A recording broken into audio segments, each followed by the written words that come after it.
अस्सलाम वालेकुम स्टूडेंट्स। आज हम नेक्स्ट टॉपिक अर्थमेटिक मीन को स्टडी करेंगे।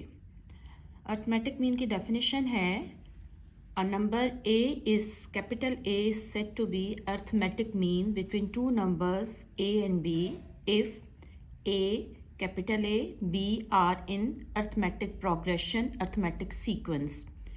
If D is the common difference of this A P then अब क्या हमने अर्थमेटिक सीक्वेंस में क्या पढ़ा था कि जब अर्थमेटिक सीक्वेंस में जो टर्म्स होती हैं उसमें सेकेंड टर्म को फर्स्ट में से माइनस करें तो जो उनका डिफरेंस होता है, थर्ड को सेकेंड में से माइनस करें तो जो उनका कॉमन डिफरेंस होता है वो सेम होता है।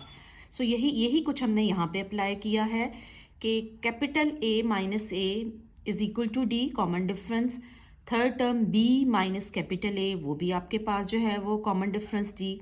सो ये दोनों टर्म्स जब डी के इक्वल हैं तो आपस में भी इक्वल होंगी। That means A minus A और B minus A is equal to A, दोनों कैपिटल एज को कंबाइन किया तो अर्थमेटिक मीन का फॉर्मूला हमारे पास आ गया A plus B over two. In other words आप ये भी कह सकते हैं कि middle term of three consecutive terms in A P, middle term of three consecutive terms in A P is the arithmetic mean between the extreme terms.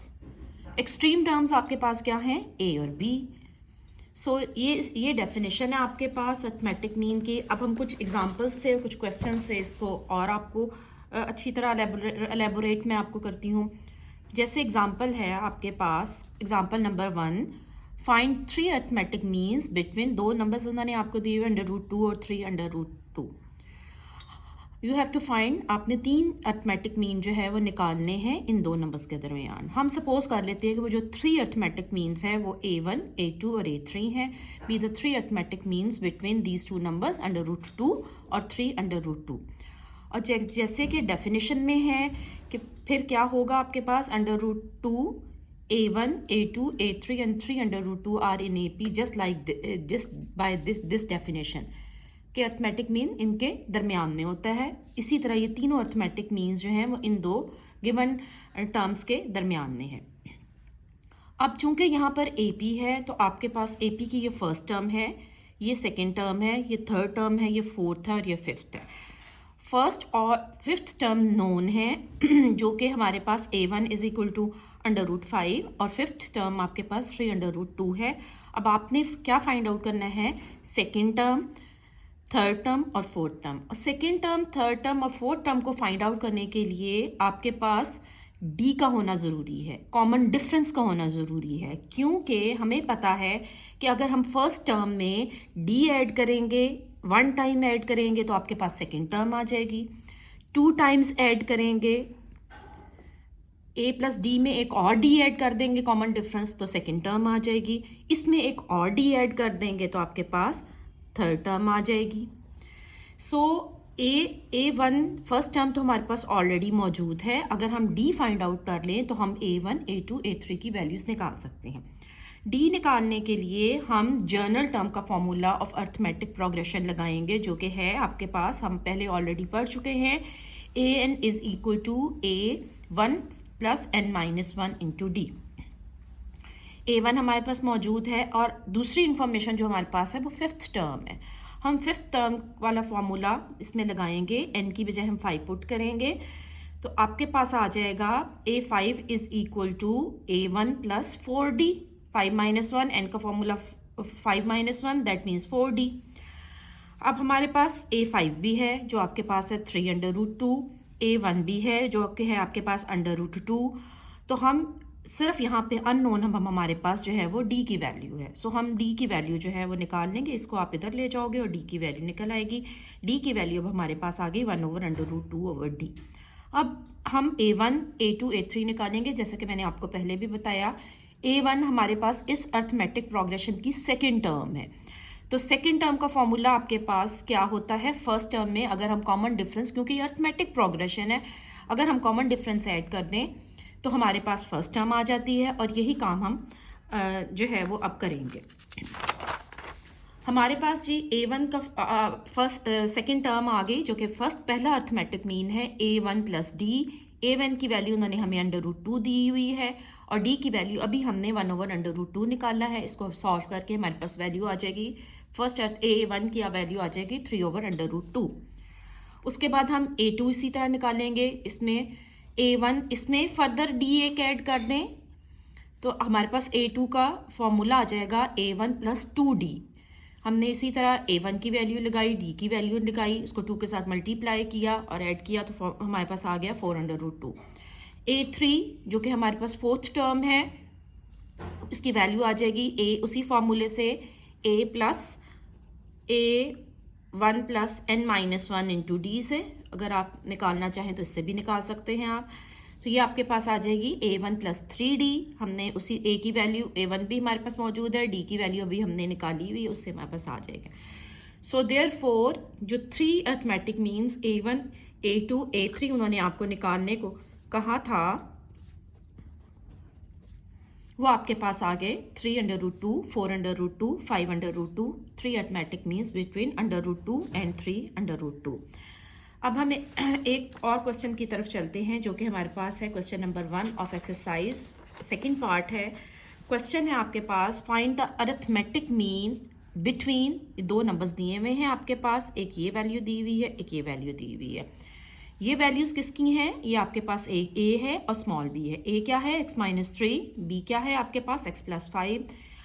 जैसे कि हमें पता है कि अरिथमेटिक मीन का फॉर्मूला क्या है आपके पास, a = a + b/2। So a की वैल्यू हम पुट कर देंगे x-3 और b की वैल्यू हम पुट कर देंगे x+5। इसको सॉल्व करेंगे तो आपके पास जो है वैल्यू आ जाएगी 2x + 2/2, 2 कॉमन लेके कैंसिल हो जाएगा तो a की वैल्यू आ जाएगी आपके पास x+1। नेक्स्ट क्वेश्चन की तरफ चलते हैं जो कि है क्वेश्चन नंबर 7, जो कि काफ़ी इंपॉर्टेंट क्वेश्चन है। क्वेश्चन है आपके पास, फाइंड n, आपको n की वैल्यू फाइंड आउट करनी है so that an + bn divided by an-1 + bn-1 may be the arithmetic mean between a and b। उन्होंने कहा कि ये उसका अरिथमेटिक मीन हो सकता है किन दो नंबर्स के दरमियान, स्मॉल a स्मॉल b। हम सपोज कर लेते हैं कि ये अरिथमेटिक मीन है। लेट ए, ये वाली value be the arithmetic mean between a and b। फिर हमें पता है अगर ये अरिथमेटिक मीन है तो अरिथमेटिक मीन का फॉर्मूला आपके पास क्या होता है, a = a + b/2। इस अरिथमेटिक मीन की बजाय हम जो उन्होंने अरिथमेटिक मीन हमें दिया हुआ है हम वो लगा देंगे, इसकी बजाय हमने ये लगा दिया और यहाँ पर हमने वही आपके पास फॉर्मूला a + b/2 लगा दिया। क्रॉस मल्टीप्लाई करते हैं हम इसको सॉल्व करने के लिए, इसको इधर 2 चला जाएगा और इधर ये चला जाएगा। इसको ओपन करते हैं, ये आपके पास इधर ये आपके पास 2a⁴n 2b⁴n आ जाएगा। इधर आपको जब a के साथ मल्टीप्लाई करेंगे पहले a × an-1, a × b⁴n-1, फिर b के साथ मल्टीप्लाई करेंगे। अब यहाँ पे चूंकि दोनों की बेसिस सेम है तो पावर्स ऐड होंगी। इसकी पावर चूंकि आपके पास 1 है तो ये आपके पास आ जाएगा a⁴n, ये सेम रहेगा, ये भी सेम रहेगा। सेम इज़ द केस, इसकी पावर भी आपके पास 1 है, बेसिस सेम हो तो पावर्स ऐड होती हैं, -1 इससे कैंसिल होके आपके पास b⁴n आ जाएगा। अब हम a⁴n और b⁴n को दूसरी साइड पे ले जाएंगे, सिंप्लीफाई करेंगे, आपके पास ये वैल्यू आ जाएगी। फिर सिमिलरली a⁴n के साथ हम जो है इस a⁴n-1 को इस साइड पे ले जाएंगे, उसको सॉल्व करेंगे दोनों तरफ से। अब यहाँ से हम ले रहे हैं कॉमन a⁴n। a⁴n को दोबारा लिखा जा सकता है, a⁴n को लिखा जा सकता है a⁴n-1 similar just like that. यहाँ पर जो काम हमने यहाँ पर किया था वही काम हम इसको स्प्लिट कर रहे हैं। कॉमन हमेशा छोटी वैल्यू आती है, स्मॉल वैल्यू आती है।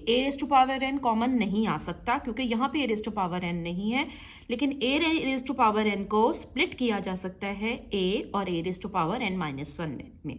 a⁴n-1 जब हमने कॉमन ले लिया तो यहाँ आपके पास बच गया a और यहाँ पे आपके पास b आ गया। Same is the case hair कि b⁴n को आप लिख सकते हो b × b⁴n-1।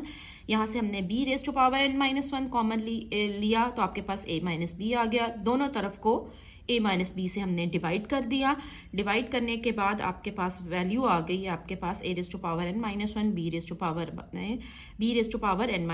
b⁴n-1 को इधर लेके गए तो यहाँ पे 1 आ गया।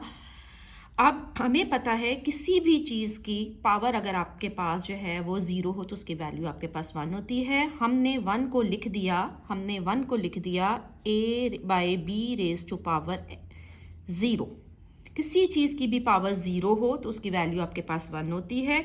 हमें चूंकि यहाँ पर a/b था, हमें यहाँ पे a/b चाहिए था, तो हमने इधर भी 1 की बजाय a/b⁻0 लिख दिया, जो कि 1 नहीं होती है। इनकी बेसिस सेम है तो इनके एक्सपोनेंट्स जो हैं वो एक दूसरे के इक्वल होंगे। It means n-1 is equal to 0 implies that n is equal to 1, और यही चीज़ उन्होंने हमें n फाइंड आउट करने के लिए कही थी। Thank you.